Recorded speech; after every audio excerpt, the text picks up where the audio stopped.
কাছে কথা বলবে আমাদের সার্জেন্ট জুনিয়র এবং হচ্ছে ইন্টার্ন করছে নিউট্রিশনের উপর। ওর নাম হচ্ছে মুশাদ। তোমার এক্সপিরিয়েন্স থেকে আসসালামু আলাইকুম, আমি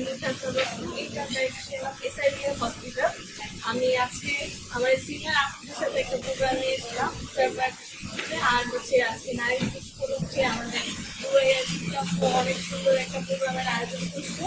এখানে এসে আমাদের অনেক ভালো লাগলো। অনেক বড় বড় আপুরা আছে, তারা হচ্ছে অনেক মানে ওনারা আমাদেরকে অনেক গাইড করে। ওনারা এই যে নারী দিবস উপলক্ষে নারী সম্পর্কে, মা বাচ্চা অনেক সম্পর্কে কথা বলবো, যে এগুলো অনেক ভালো লাগে। আমাদের কাছ থেকে আমরা অনেক কিছু শিখতে পারি। তারা মানে অনেক হেল্প করে, সব থেকে কাজ করে। আর পুষ্টির সাথে আপনারা সবাই অনেক ভালোভাবে চলে। তো এই জন্য আমার সেখানে অনেক ভালো লাগলো যে আমি অনেক আপনাদের থেকে অনেক কিছু শিখতে পারলাম। তো সব আপনাদেরকে অনেক ধন্যবাদ আমাদের সাথে থাকার জন্য।